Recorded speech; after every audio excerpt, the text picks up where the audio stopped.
La acción humana, Tratado de Economía, por Ludwig von Mises. 216. Sexta parte. El mercado intervenido. Capítulo 29. La restricción de la producción. 2. El coste de las medidas restrictivas. El hecho de que la restricción de la producción comporte siempre una reducción de la satisfacción de los individuos no significa que dicha reducción deba considerarse siempre como un mal. Es evidente que el gobierno no la aplica de manera irreflexiva.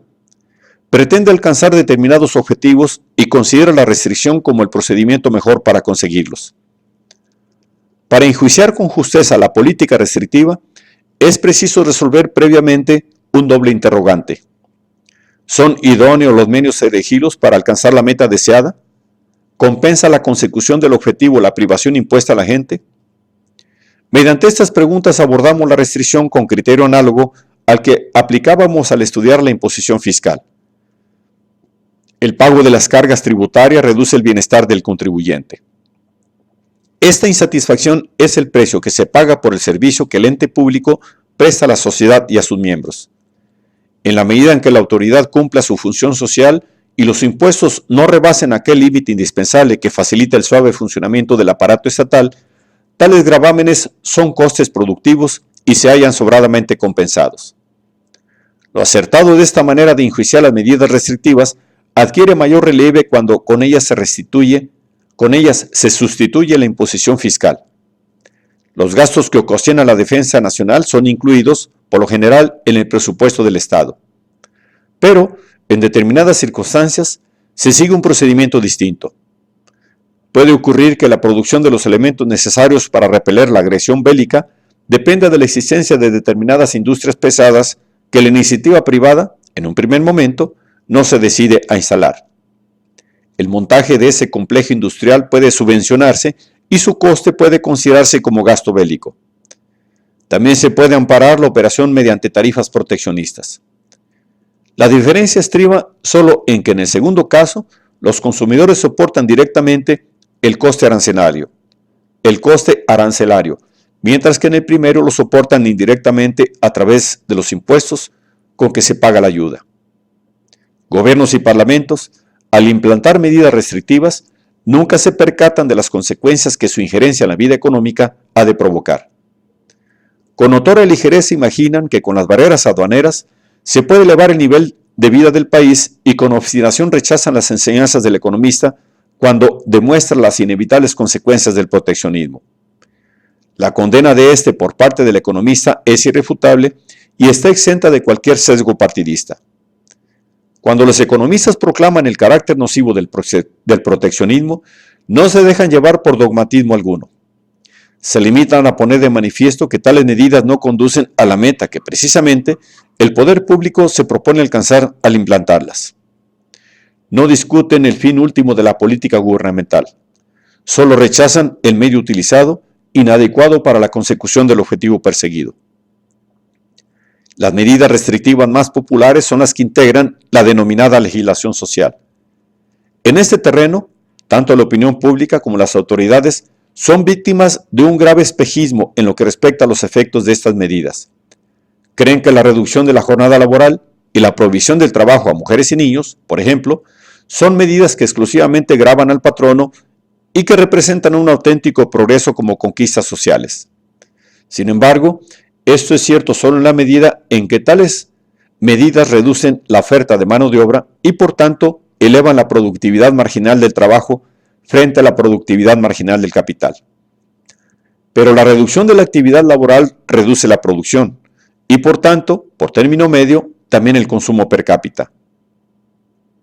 La tarta resulta más pequeña, pero la porción consumida por los asalariados es proporcionalmente mayor que la que recibían de la tarta anterior más voluminosa.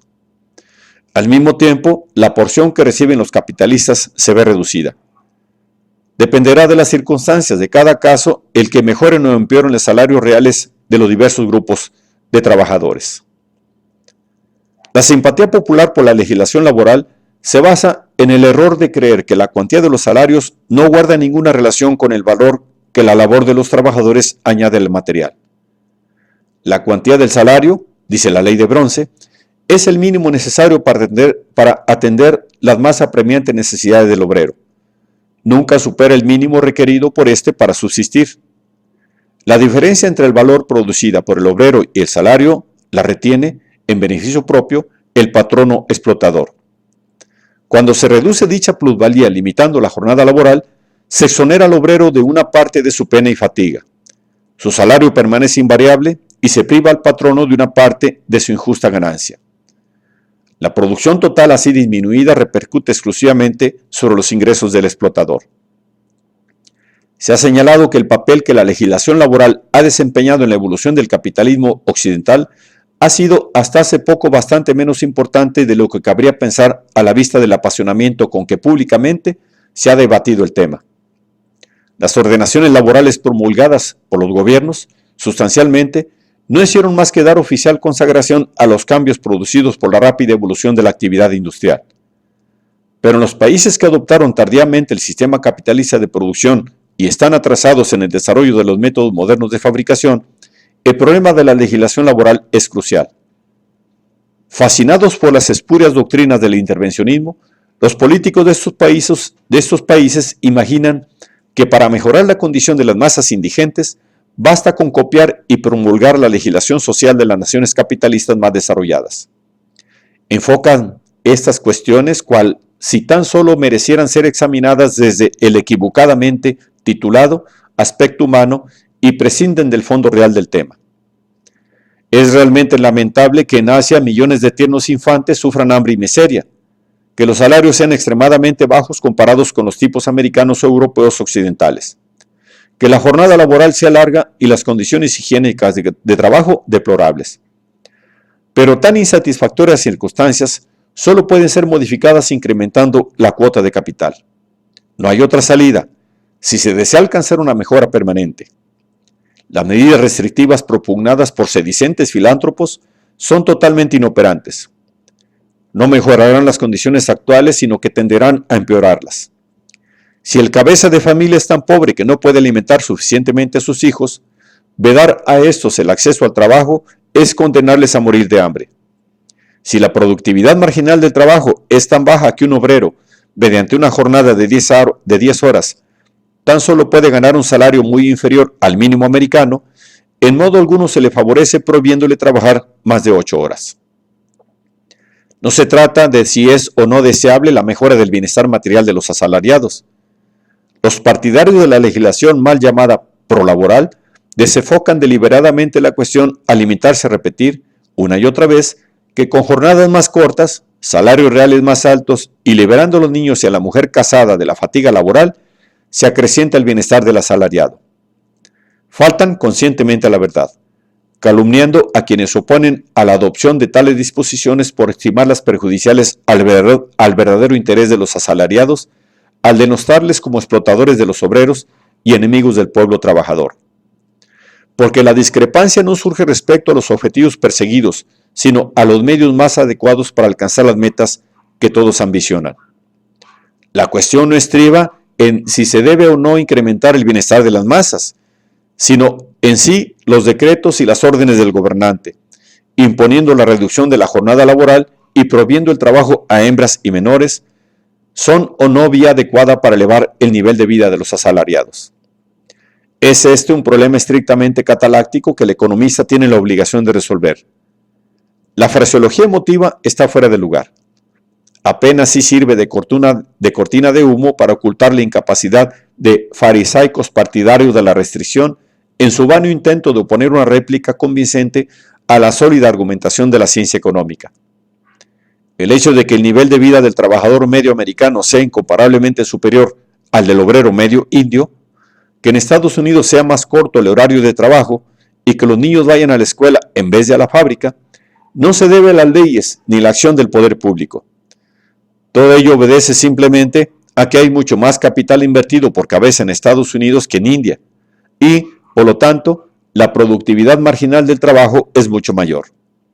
No es mérito de la política social, sino resultado de los métodos propios del dejar hacer que prevalecieron en el pasado sin poner trabas a la evolución del capitalismo. Son esos métodos los que deben adoptar los asiáticos si desean mejorar la suerte de sus pueblos. La pobreza de Asia y de otros países poco desarrollados se debe a las mismas causas que hicieron penosas las condiciones de los primeros tiempos del capitalismo occidental. Mientras la población aumentaba rápidamente, la interferencia del gobernante no servía más que para demorar la acomodación de los métodos de producción a las necesidades del creciente número de bocas. A los paladines del dejad hacer, que los libros de texto de nuestras universidades denigran como pesimistas y defensores de las inicuas cadenas del burgués explotador, corresponde el mérito imperecedero de haber abierto el camino a la libertad económica que elevó el nivel medio de vida a alturas sin precedentes. La economía no es dogmática, como pretenden los autodenominados no ortodoxos defensores de la omnipotencia gubernamental y de la dictadura totalitaria. Ni aprueba ni censura las medidas del gobierno tendentes a restringir el trabajo y la producción. Considera que su deber se limita a exponer las consecuencias que en cada caso se producen de forma inexorable. Corresponde al pueblo decidir qué política se debe seguir, pero en su elección no debe ignorar las enseñanzas de la economía si quiere alcanzar las metas a las que aspira. Existen ciertamente casos en los que la gente puede considerar justificadas ciertas medidas restrictivas. Las regulaciones referentes a la prevención de incendios son restrictivas y elevan el coste de producción, pero la reducción de la producción es el precio que hay que pagar para evitar un mayor desastre. La decisión sobre cada medida restrictiva debe hacerse sobre la base de una meticulosa ponderación de los costes que hay que afrontar y de los beneficios que se obtendrán. Ningún hombre razonable cuestionará esta norma.